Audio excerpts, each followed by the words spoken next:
Depend करेगा कि आपका ऑब्जेक्ट किधर है। अगर ऑब्जेक्ट भी यही साइड है तो ये इरेक्ट है,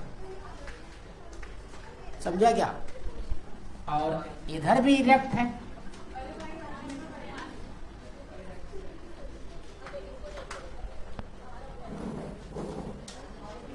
इमेज एंड ऑब्जेक्ट को सेम साइड होना चाहिए। इमेज एंड ऑब्जेक्ट को सेम साइड होना चाहिए।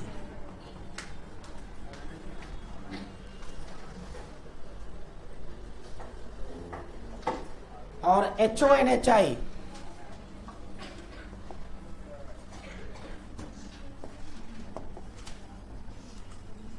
HO and HI should be with same sign.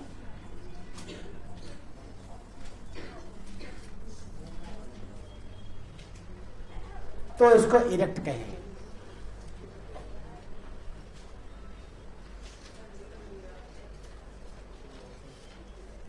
And V and U should be opposite sign. V and U should have opposite sign. V and U have opposite sign.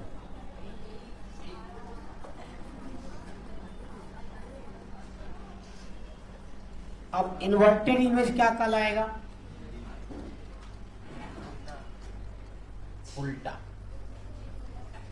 यहां पे उल्टा होना चाहिए। अगर ये इधर तो ये इधर, अगर ये इधर तो ये इधर।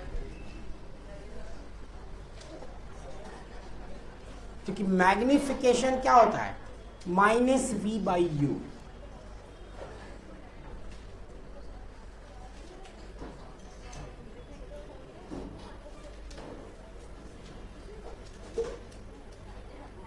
है ना? तो लिखोगे HI and HO should be on opposite side.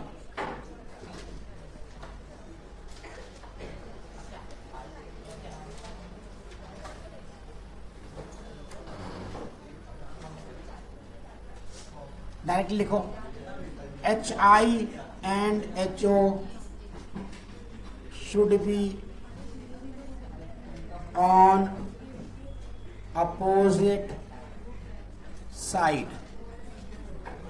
दूसरा HI and HO have opposite sign,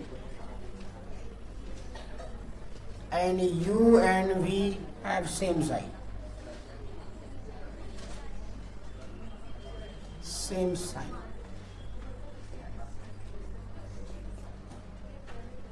this is the basic concept of erect and inverted image का। तो अगर ये डायरेक्टली याद रहे तो कोई खराब बात नहीं है ना?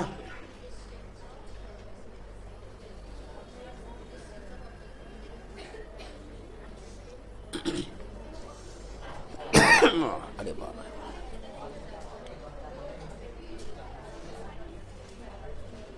एरियल मैग्निफिकेशन या superficial magnification. Superficial magnification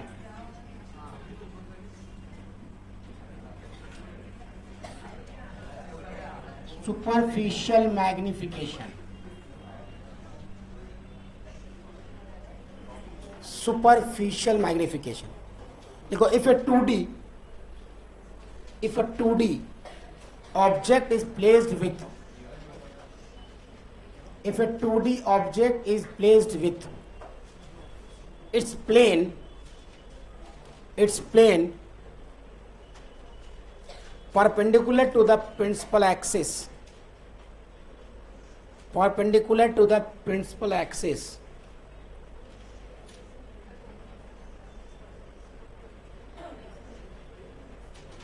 plane with perpendicular to the principal axis, magnification is called superficial magnification.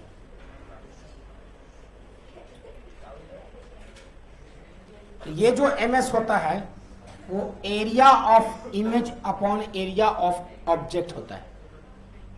Area of image upon area of, बहुत कम शायद कभी पूछा जाएगा तो पूछा जाएगा, ऐसे कोई चांसेस नहीं है इसे पूछने का। ms बराबर area of image upon area of object, समझा?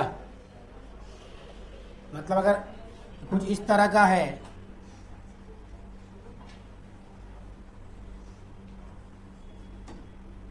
m इंटू ए और m b हो जाएगा। ये a और b अगर है तो, और मान लो ये a है, ये a है, ये b है, ठीक है? तो ये क्या होगा, मतलब मैग्नीफाइड होके m इंटू ए हो जाएगा, मैग्नीफाइड होके m इंटू बी हो जाएगा। तो आप इसको क्या लिखोगे? ms बराबर क्या लिखोगे? M A into M B, M A into M B divided by क्या? ए बी, है ना? तो इससे क्या मिल रहा है? ए बी कट गया, तो एम एस बराबर एम एस स्क्वायर। ये हो। अगर बहुत सारा मिरर है रखा हुआ तो मैग्निफिकेशन क्या हो जाता है? मल्टीप्लाई हो जाता है। लिख लो, in case of more than one optical component, पहले लिख लो नीचे ना। अच्छा, इसको नहीं लिखा है, लिखो इन case of more than one optical instrument, in case of more than one optical component,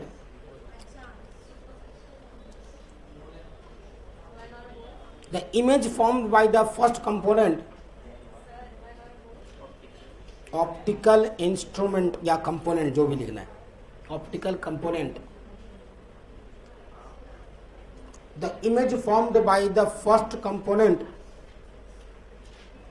the image formed by the first component will act as an object,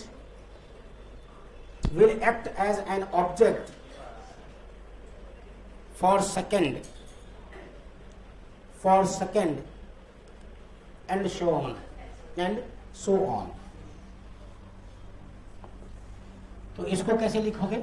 magnification बराबर m बराबर m1 into m2 into m3 into dot dot dot dot dot, कुछ इस तरीके से। जितना optical component रहेगा सबका magnification क्या हो जाएगा? मल्टीप्लाई हो जाएगा। ठीक है? चलो, अब नेक्स्ट बात करते हैं। लिखो, हेडिंग बनाओ, वेलोसिटी ऑफ इमेज। इसके बाद न्यूमेरिकल का दौर शुरू करेंगे, लंबा दौर चलेगा अभी शाम तक। लिखो, velocity of image in spherical mirror.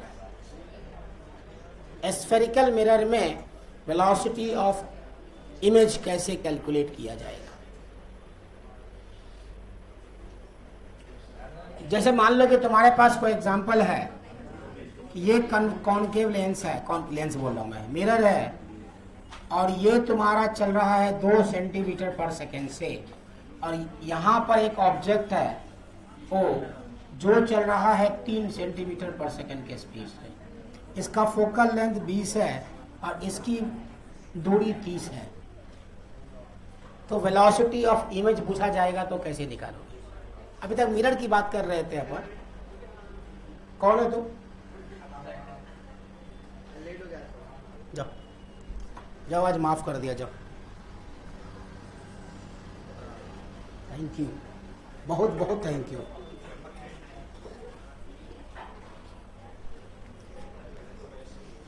अच्छा, कमाल तो इस बात का है कि इसको पिएंगे कफ निकलेगा, फिर दौड़ के बाहर जाना पड़ेगा। अब जो मेरे बाद इसको इस्तेमाल करेगा उसको सर्दी होनी तय है। इन्फ्लुएंजा वायरस, राइनो वायरस बोलते हैं ना। कौन सा वायरस होता है? इन्फ्लुएंजा वायरस कौन सा होता है? On differentiating with respect to T. ये v या u क्या है? हाँ, ये ध्यान रहे, ऐसे नहीं कि v बराबर u प्लस ए टी कर दो तुम लोग। तो ये क्या होगा? -1/v² माइनस dv/dt, यही ना? -1/u² du/dt is equal to 0। तो dv/dt बराबर क्या होगा? चलो एक बार और कर लेते हैं अगर तुमको तकलीफ है तो। That is equal to 1/u² du/dt, यही है ना? अरे डिस्टेंस या डिस्प्लेसमेंट को ही अगर मैं डिफरेंशिएट करता हूं तो स्पीड आती है ना। तो ये किसकी स्पीड है? इमेज की। तो dv/dt that is equal to -v²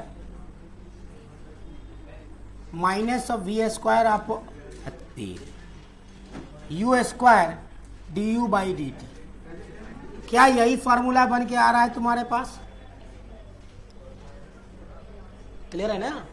easy है भाई, इसमें क्या है?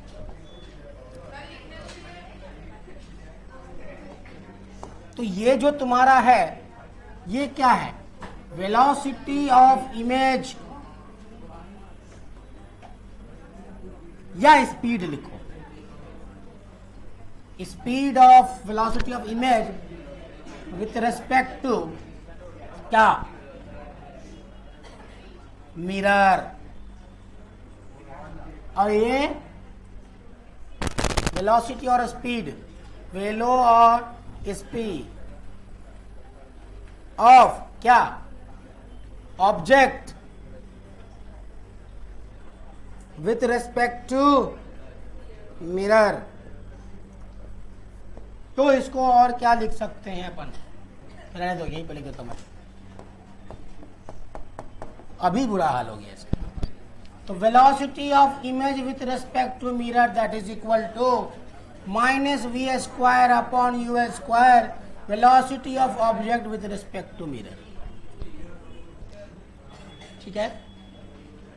तो इसको हम क्या लिख सकते हैं? Velocity of image minus velocity of mirror बराबर -v² upon u², velocity of object minus velocity of mirror. This is the 4 formula. कोई भी फार्मूला यूज करो अकॉर्डिंग टू योर क्वेश्चन, आपके सवाल के हिसाब से, क्वेश्चन के हिसाब से। तो इस सवाल का जवाब निकालना है आपको। तो इस सवाल का जवाब ये होगा,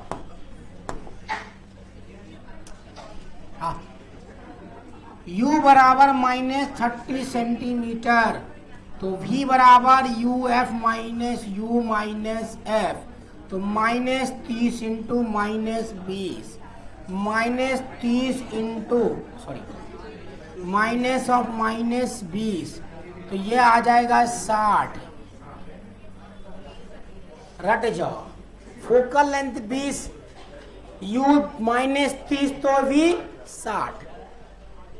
इस जीरो ने जीरो को, इस जीरो ने जीरो को मारा, 3 दूनी 6 अपॉन 60, तो सॉरी 10 जो भी है 10 अपॉन तो -60 सेंटी, माइनस ही आएगा ना?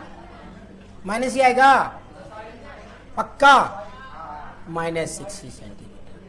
अब आपके पास फार्मूला है dv बराबर, या फिर डायरेक्टली लिखो, velocity of image with respect to mirror that is equal to -v² upon u² du upon dt। तो du अपॉन dt को velocity of object with respect to mirror लिख दो। तो velocity of image minus velocity of mirror -60 divided by -30 का whole square. Velocity of object कितना दिया था? अरे कितना है? 3 है। अरे सही चेक कर, ठीक से चेक कर। 3 है ना? माइनस, दोनों एक ही साइड है क्या, है ना, तो दोनों पॉजिटिव ही होगा। वेलोसिटी ऑफ ऑब्जेक्ट कितना है, 3 है कि 2 है, हाँ वेलोसिटी ऑफ ऑब्जेक्ट 3 है ना, तो वेलोसिटी ऑफ ऑब्जेक्ट है ना, हाँ तो -2 सही है। अच्छा डेटा, अच्छा वेलोसिटी ऑफ, तो वेलोसिटी ऑफ इमेज और वेलोसिटी ऑफ मिरर भी है क्या, कितना है 2 है ना,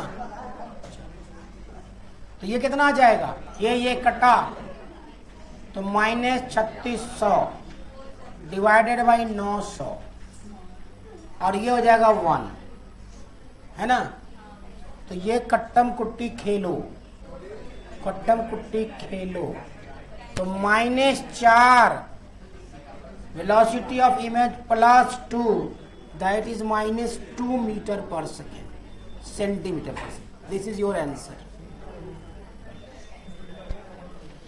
अगर इस डेटा को उलट दो तो कितना आंसर आना चाहिए, चेक कर लो आंसर सही है कि नहीं है, वो खाली चेक कर लो।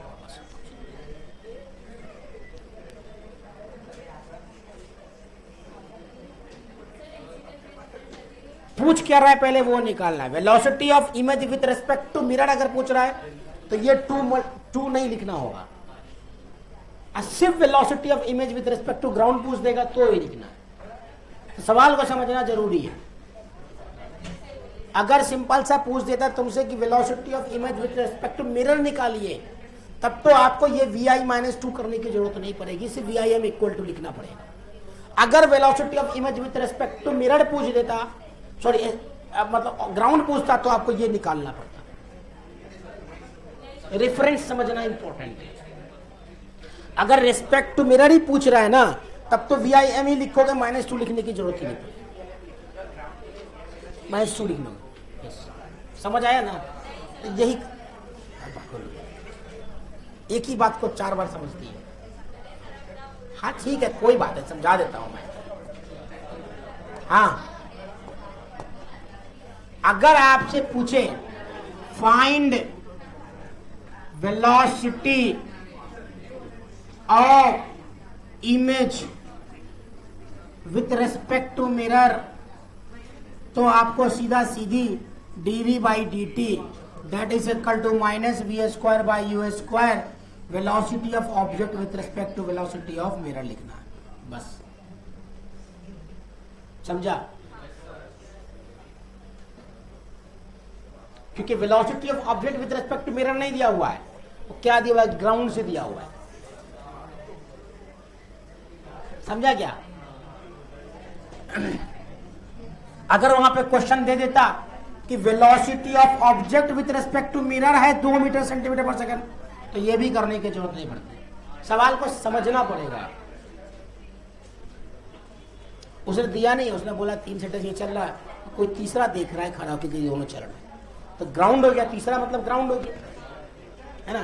तो वो आपको समझना इंपॉर्टेंट है। खैर ये सब तो मैकेनिक्स की बातें थी।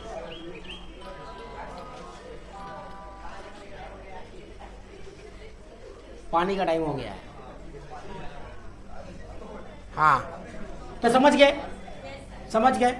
अगर डायरेक्टली पूछ देता तो उस कंडीशन में क्या लिखते आप, 900/3600, सॉरी 3600/900 इंटू कितना 1, यही ना। तो सिर्फ एक कट जाता, 9 चौक 36, तो -4 सेंटीमीटर पर सेकेंड आता। माइनस मतलब उल्टा दिखता है इसका मतलब। और अगर डेटा पलट देंगे तो पता क्या हो जाएगा, प्लस में आ जाएगा आंसर। सेम डेटा को पलट दो, उसको 2 कर दो, इसको 3 कर दो, एकदम देखो चेक करके, माइनस माइनस प्लस हो जाएगा। यहां तो प्लस में आ रहा है ना, 3 - 2 था इसलिए प्लस में आ रहा है, वहां 2 - 3 हो जाएगा तो -1 आ जाएगा, तो माइनस माइनस प्लस हो जाएगा, तो फिर डेटा उल्टा दिखने लगेगा। इतना ही सा फर्क आ जाएगा सिर्फ 1 सेंटीमीटर का आगे पीछे करने से। समझा क्या? समझ आया? बाकी को छापने आयो छापो। तो हम क्या करेंगे भाई, इसमें यू एन वी में कोई चेंजिंग आ रहा है क्या? नहीं, U and V is not changing. तो लिखो पहला पॉइंट, इस फॉर्मेट में इन दिस सवाल देयर इज नो बदलाव इन यू एंड वी। तुम लोग अपना अंग्रेजी में लिख लेना। इन दिस सवाल देयर इज नो बदलाव इन यू एंड वी। अरे एक हटा दो, अब सवाल हो गया ना। इन दिस सवाल देयर इज नो बदलाव इन यू एंड वी। तो चेंज क्या हो रहा है? चेंज हो रहा है हाइट ऑफ ऑब्जेक्ट। तो हाइट ऑफ ऑब्जेक्ट अगर चेंज हो रहा है, ये वाला अगर चेंज हो रहा है, तो हम उसके अकॉर्डिंगली हमारा हाइट ऑफ इमेज भी चेंज हो जाएगा। तो अपने पास फार्मूला क्या है सो बताओ। H I upon H naught equal to minus V by U. H I upon H naught minus V by U, यही हमारे पास फार्मूला है, जिसमें वी बाई यू क्या है? कांस्टेंट। तो यहां से आप U H I that is equal to minus V H naught लिख सकते हो। तो अगर इसको डिफरेंशिएट करेंगे तो D H I upon D T equal to minus V D H naught upon D T. यही फॉर्मूला बन गया तुम्हारा। और अगर इसी को D H I upon D T लिखना हो तो यह आ जाएगा minus V upon U D H upon D T. ये फॉर्मूला तुम्हारा बन गया।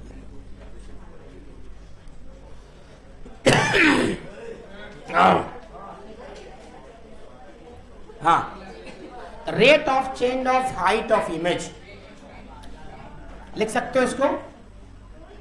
Rate of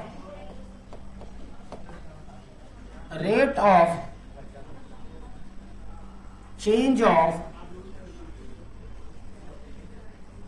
height of image और रेट ऑफ चेंज ऑफ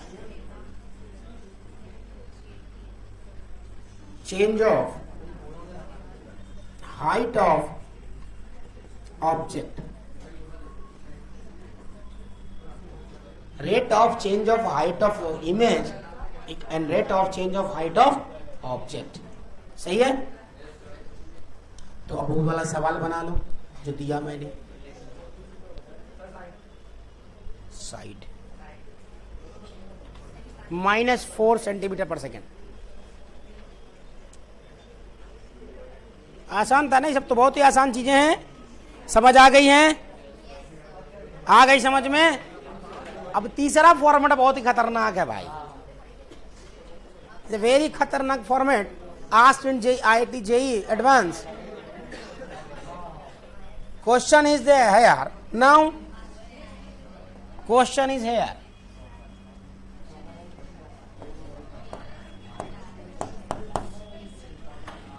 अभी क्यों बीमार हो गया ये यार? बड़ा जल्दी बीमार हो जाता है यार। बहुत ही प्यारा सवाल है। आप लोगों के सामने एक एग्जांपल दे रहा हूं मैं। ये तुम्हारा है मिरर और ये है तुम्हारा ऑब्जेक्ट 30 सेंटीमीटर और ये 5 सेंटीमीटर से 37 डिग्री सी पे दौड़ रहा है, मतलब 37 डिग्री। अब बताओ कि इसमें इमेज का क्या होने वाला है?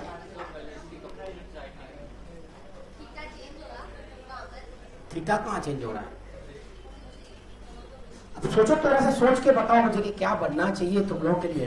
फोकल लेंथ 20 सेंटीमीटर एकदम।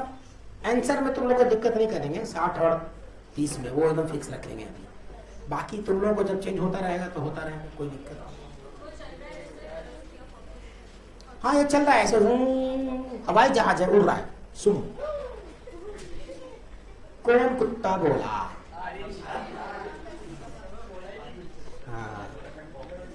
यही सुनोगे तुम लोग मुझसे आप।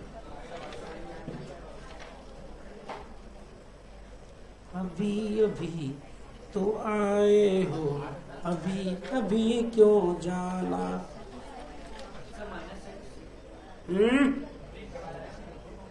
-6, अरे इतना आसान होता तो तुमको देता ही नहीं मैं। ये सवाल ये है, इसका कंपोनेंट बनेगा, ये बात सच है। अगर इसका कंपोनेंट बनेगा तो ये वाला कंपोनेंट 37 है, तो ये होगा 4 और ये होगा 3, होगा ना। कंपोनेंट निकालेंगे तो इसका 4 और 3 हो जाएगा। तो आपको पहला वाला आंसर तो आ गया। Velocity of image equal to -v upon u। तो v आपका 60 है, -60 है, और u -30 है का होल स्क्वायर, यही ना, इनटू वेलोसिटी ऑफ ऑब्जेक्ट। कौन सा वाला लोगे इसके लिए? 4 वाला, तो ये लोगे 4, ठीक है। तो ये आ गया तुम्हारा कितना? -16 सेंटीमीटर पर सेकेंड। ये तो हो गया एक कहानी, ये हो गया एक कहानी। अब दूसरे कहानी के लिए क्या करोगे? कॉन्सेप्ट क्या है? तो बना सकते हो, लेकिन इसमें कॉन्सेप्ट है। देखो,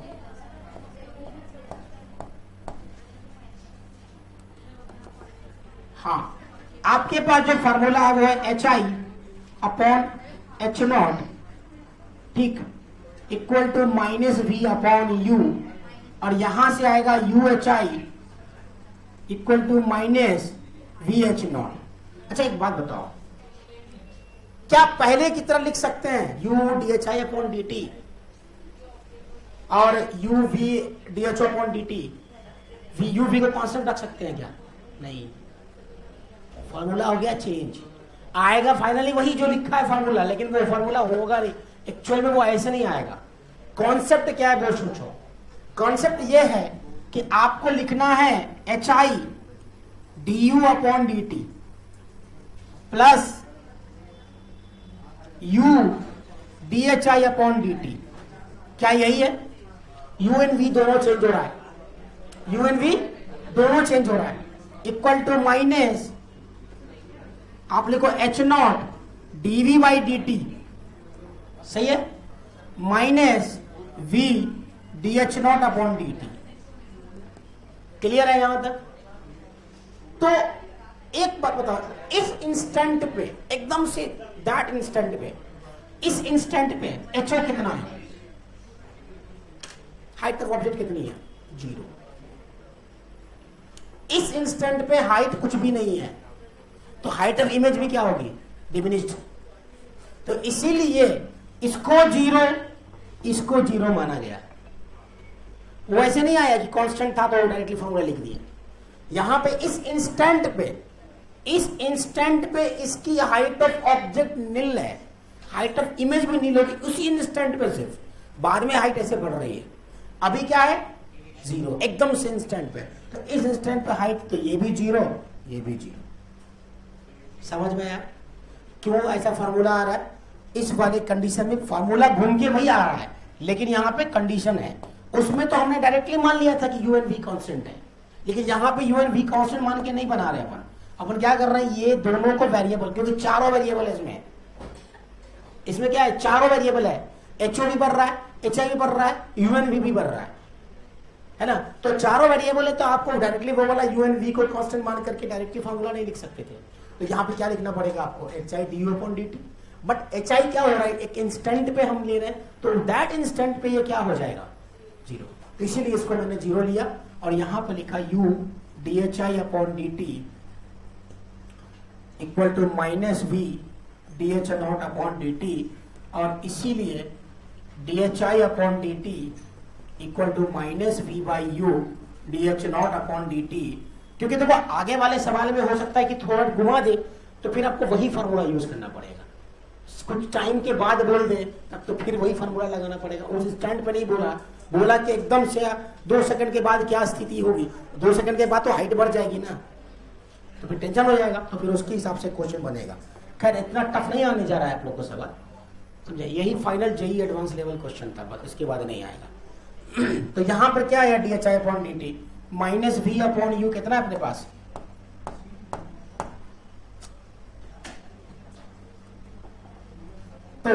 माइनस v कितना है 60, 30, माइनस माइनस तो खत्म ही हो जाएगा।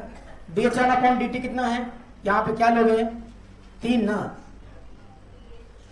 3 लोगे ना, रेट तो वही है उसका, तो आपके पास आ गया 3 दूनी 6, तो -6 सेंटीमीटर पर सेकेंड आंसर, दोनों आंसर होगा उसका। समझा? कॉन्सेप्ट ऑफ लैटरल मैग्निफिकेशन में आपके पास एक मिरर है, मान लो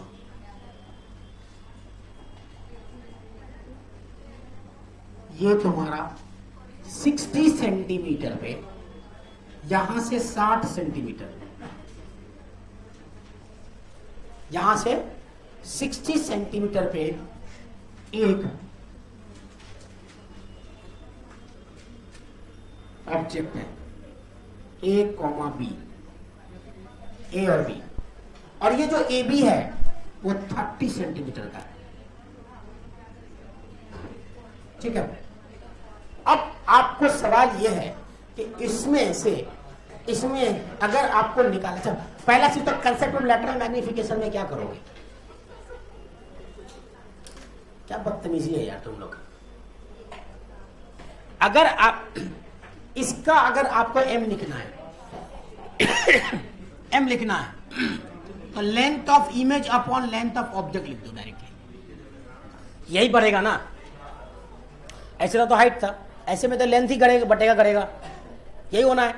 तो अगर मान लो कि इस सवाल के अंदर में अगर 30 है 60 है, अगर करना है अपने को तो कैसे करेंगे? बोलो। फोकल लेंथ तो भैया फिक्स कर दिया मैंने 20 सेंटीमीटर, चल फोकल लेंथ 20 सेंटीमीटर। क्या इसमें u 60 सेंटीमीटर है?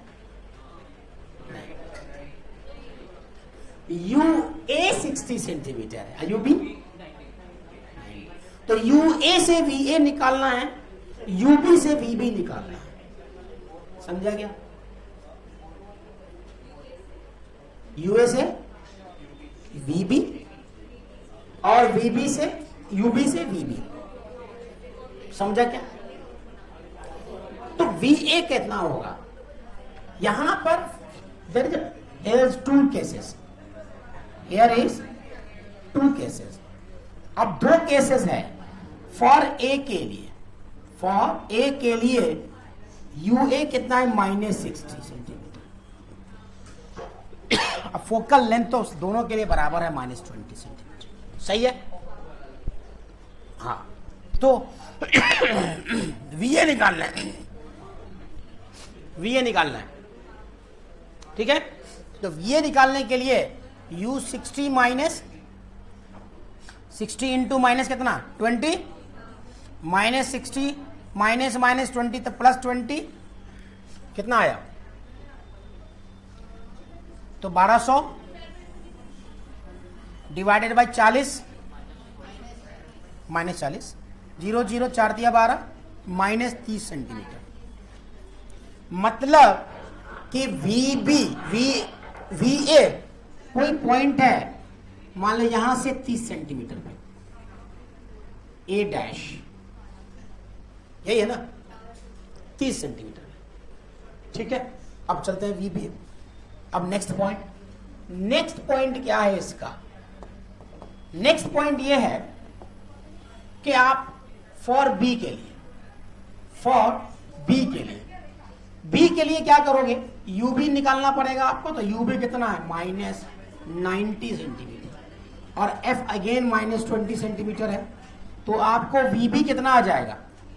-90 इंटू -20 -20 इंटू बार में -20, तो आपको आ गया 9 दूनी 18, तो 1800 डिवाइडेड बाई 70 है ना। सब तो माइनस भी रहेगा, माइनस प्लस हो जाएगा तो -70, तो -70, तो ये कट गया, तो -180/7 सेंटीमीटर।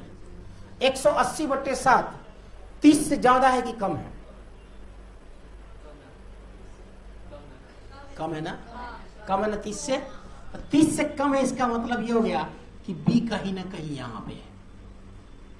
ध्यान दें, है कि नहीं? सारा डिस्टेंस कहां से मेजर कर रहे हैं अपन? पोल से, ये ध्यान रहे। तो -180/7 वो कहीं पे है, मतलब बी डैश। अब देख तो ये कितना छोटा सा बन रहा है, लेटरल मैग्निफिकेशन है, छोटा सा हो गया ना। हुआ कि नहीं हुआ? हुआ ना। तो आपको मैग्निफिकेशन निकालना है, मैग्निफिकेशन निकालना है। तो लेंथ ऑफ इमेज कितना होगा? अभी लेंथ ऑफ इमेज कितना होगा? लेंथ ऑफ, अब आपको लेंथ ऑफ इमेज निकालना है। तो लेंथ ऑफ इमेज बराबर हो जाएगा आपका 30 माइनस 180/7, यही आएगा ना। तो कितना आएगा? 30/7 प्लस आ जाएगा ना ये 30/7। मतलब देखो अभी ध्यान दो कि एग्जैक्ट था 30 सेंटीमीटर का, ये लगभग 4.25 सेंटीमीटर के पास आ रहा है। इमेज छोटा हो गया ना, छोटा हो गया। अब अगर लेटरल मैग्निफिकेशन निकालना है m बराबर लेंथ ऑफ ऑब्जेक्ट क्या है? 30, सॉरी लेंथ ऑफ इमेज कितना है? 30/7 divided by length of object. ये कितना आ रहा है? 1/7 आ रहा है ना, 1/7। तो उसका मतलब लेटरल मैग्निफिकेशन आपका कितना आया? 7। और अब आपको यहां पर अपना कॉमन सेंस एक लगाना होगा। अब कॉमन सेंस क्या लगाना होगा? आपको कॉमन सेंस लगाना होगा कि m बराबर -1/7। क्यों? क्योंकि इमेज ऑब्जेक्ट इधर है, तो इमेज किधर जा रहा है? देख पिक्चर में भी देख रहा है, ए डैश इधर आ रहा है, अब बी डैश इधर जा रहा है, इसका मतलब ये इधर है। वहां से भी दिख रहा है ना अपने को, तो ये क्या -1/7। समझा क्या? क्लियर है? जल्दी छाप, समझे क्या? 2mm का। अब क्या करोगे? अब निकाल पाओगे क्या? ए कितना? 59.9, बी कितना? 59.9, बी कितना? 60.1 सेंटीमीटर। अरे आ गया ना लंबा चौड़ा आंसर। अगर इसको ए मानना, इसको बी माना, तो यूए कितना?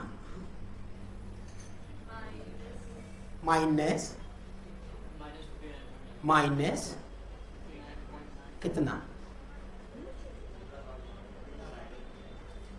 यूए कितना? -59.9 सेंटीमीटर। यू भी कितना? -60.1 सेंटीमीटर। भाई साहब जान निकल जाएगी कैलकुलेशन करते करते। फिर क्या करें? बोलो। आपके पास सिर्फ एक मंत्र है इसका एक मंत्र यह है कि आपके पास मौजूद है 1/v + 1/u = 1/f। इसको कर दो डिफरेंशिएट, तो du/dt निकल रहा है वहां से। और du क्या है? Change in object. u change ही ना, a very very small change, और उसका एवरेज नहीं समझा? मैं क्या कर रहा हूं, छोटे से के लिए अब छोटा सा du ले लो, तो du लाओगे कहां से? करो differentiate. du small change in object length. देखो du ले लेते हैं स्मॉल चेंज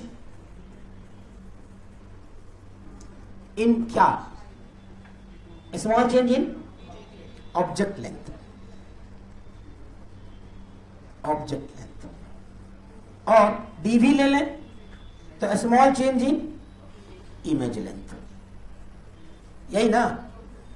तो 1/v + 1/u 1/f। तो -1/v² dv -1/u² du बराबर 0। तो du/dv आ गया ना, du/dv equal to -v² upon u²। आ गया है ना। और ये जो du/dv है, क्या यही लेंथ ऑफ ऑब्जेक्ट बटे लेंथ ऑफ, उल्टा लिख दिया क्या मैंने, है ना, उल्टा लिख दिया क्या, ऊपर में v² लिया है ना, तो dv/du हो जाएगा ना, dv/du हो जाएगा, उल्टा लिख दिया मैंने। सीधा कर लो, सीधा कर लो, सीधा करेंगे मतलब dv/du। तो length of image by length of object, क्या यही मैग्निफिकेशन है कि नहीं? अरे भाई इतना करने की क्या जरूरत है, कुछ करना नहीं है इसमें। क्या करो कि दोनों का, ये दोनों का एवरेज कितना आने वाला है, 60, दोनों के लिए 60। तो 60 लोगे तो इमेज कितना, ई कितना आ जाएगा, वी कितना आ जाएगा, 30 आंसर आ जाएगा उससे। अब ध्यान क्या देना है वो सुनो। अगर 60 और 30 या बड़ा बड़ा वाला रहे तब तो वही बनाना जो मैंने किया था अभी, और जब डेटा कम आ जाए तो कौन सा करना, ये मेथड लगाना। तो u बराबर कितना लोगे, so we take average, so we take average, है ना, ठीक है। चलो क्या करें,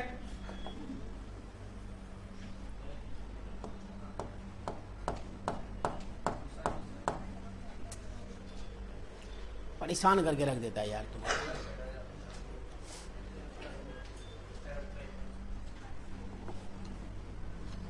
तो एवरेज लेंगे तो magnification equal to Li upon LO, that is -VSY u का स्क्वायर। तो -v कितना आ जाएगा जी, कितना है अभी, 30 आ रहा है ना, -30 डिवाइडेड बाई -60 का स्क्वायर, खत्म। कितना आया, -1/4 सेंटीमीटर। मैग्निफिकेशन का क्या मतलब होता है, मैग्निफिकेशन का ये मतलब नहीं होता है कुछ वैल्यू, मतलब कंपेयर है वो, हानि सिर्फ एम वैल्यू आएगी, सेंटीमीटर ही है, ये फैक्टर है, फैक्टर है, मतलब कितना गुना हो गया ये समझ लो।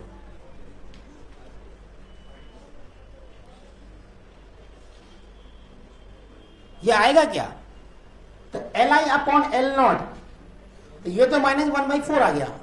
लेकिन एक चीज और पता है आपको, मालूम क्या, LO दिया हुआ है कितना, 2 mm, LO दिया हुआ है आपका 2 mm, तो -1/4, तो ये कितना आ जाएगा,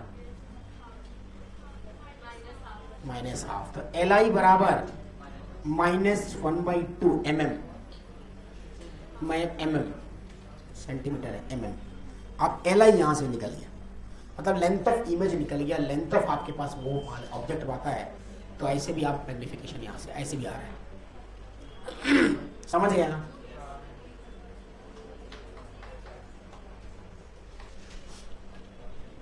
तो इस तरह के प्रॉब्लम आएंगे तो आपको ऐसे ही बनाना है। हाँ दे रहा हूं, समझ गए हो, अच्छा लगा सवाल सर, एरियंट तुम्हारे लिए है। ज़्यादा तो आई है पिछले 15 दिन के बाद, तो उसका तो अभी कुछ बोलेंगे नहीं इसको भी हम। जाने दो जाना है, हो गई ढल गया दिन, हो गई शाम, नहीं, जाने दो जाना अभी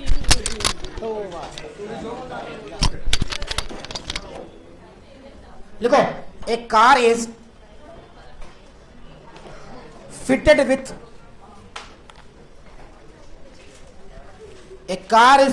convex side view mirror. A car is fitted with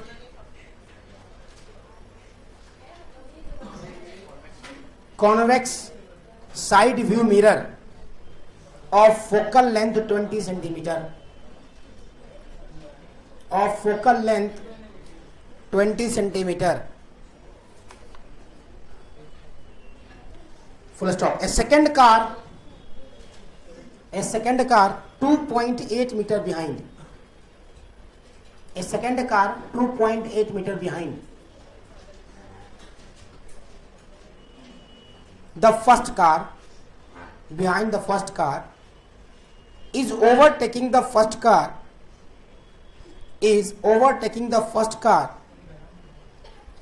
at a relative speed of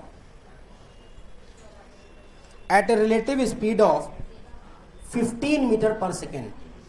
15 meter per second. Full stop. लिखा, the speed of the image of the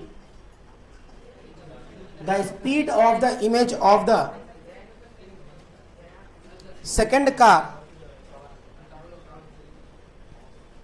the speed of the image of the second car as seen in the mirror of the first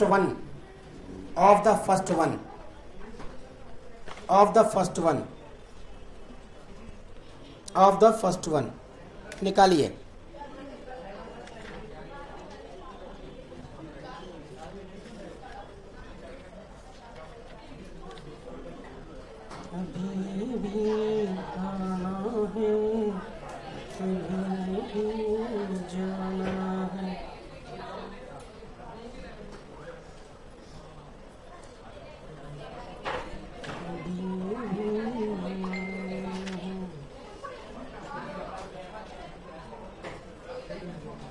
JEE 2011.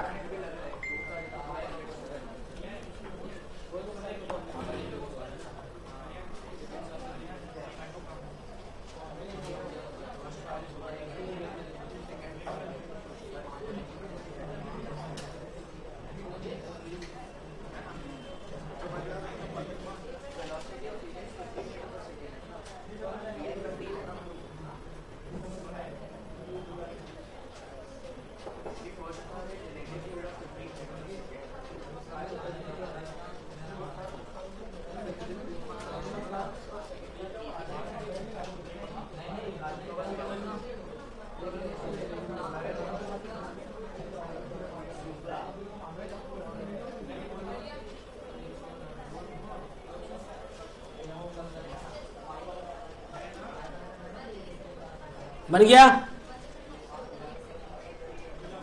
Convex mirror है ना. Car at relative speed of 15 metre पर second है, मतलब velocity of object with respect to mirror दिया हुआ है, VOM दिया हुआ है. ये तो आसान सवाल है.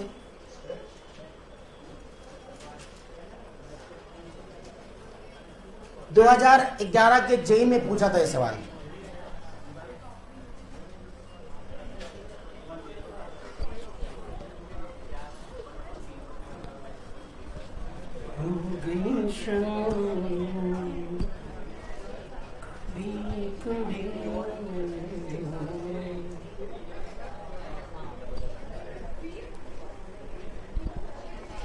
हो गया.